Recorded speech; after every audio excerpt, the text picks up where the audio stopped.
Tout le monde a peur de l'inconnu.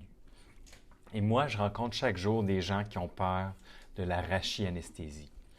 Je vous en parle aujourd'hui pour que ce soit un peu moins de l'inconnu pour vous et puis pour que vous sachiez quels sont les avantages et les bénéfices qu'on peut avoir à subir une rachianesthésie. Le premier avantage que je vois, c'est chez la plupart des gens qui ont une césarienne. Alors, le principal avantage d'avoir une rachianesthésie quand on va subir une césarienne, c'est de pouvoir voir son bébé dès sa naissance. C'est ce qu'on a de mieux pour procéder à une césarienne en toute sécurité et qui va permettre autant à bébé qu'à maman de bénéficier ou d'éviter une anesthésie générale.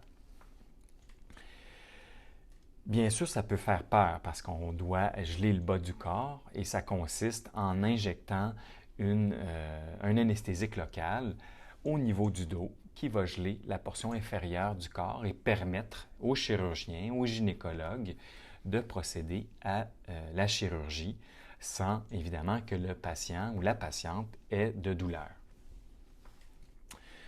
Un autre domaine de chirurgie où il y a beaucoup de bénéfices à utiliser la rachianesthésie, c'est lorsque on doit faire une procédure urologique ou gynécologique.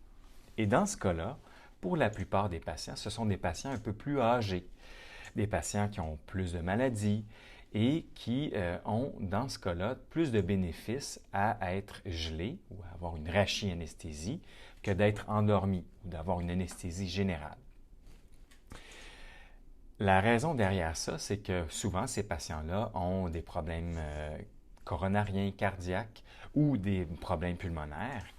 Et quand on utilise la rachianesthésie, on permet d'éviter d'aggraver ces problèmes-là en utilisant une machine pour faire respirer le patient et en utilisant un tube pour le faire respirer lorsqu'on utilise l'anesthésie générale.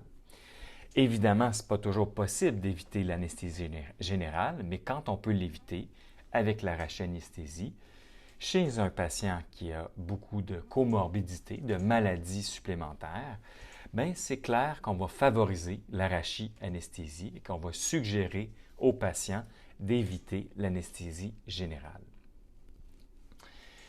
En fait, toute chirurgie qui a lieu au bas du corps, sous le nombril, peut, dans certaines circonstances évidemment, se faire avec une rachianesthésie. Cette rachianesthésie-là a, encore une fois, plusieurs avantages, dont celui d'avoir moins d'effets secondaires comme les nausées et vomissements que l'anesthésie générale.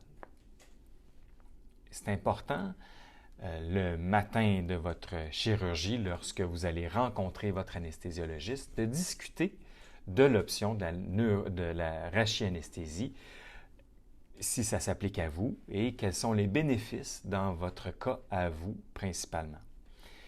On peut évidemment en plus combiner l'anesthésie rachidienne, la rachianesthésie, avec une autre forme d'anesthésie qui est la sédation. Donc, pour quelqu'un qui a beaucoup d'anxiété, qui est très stressé, ce qui se comprend très bien lorsqu'on vient au bloc opératoire, on peut proposer une rachianesthésie avec une certaine dose de sédation qui peut aller de légère à profonde en fonction de notre état d'esprit, notre anxiété et de la procédure évidemment qu'on doit subir. Alors j'espère aujourd'hui vous avoir aidé à démystifier un petit peu la rachianesthésie. Je souhaite que vous reteniez que c'est sécuritaire, que c'est sans danger et que ça a beaucoup moins d'effets secondaires.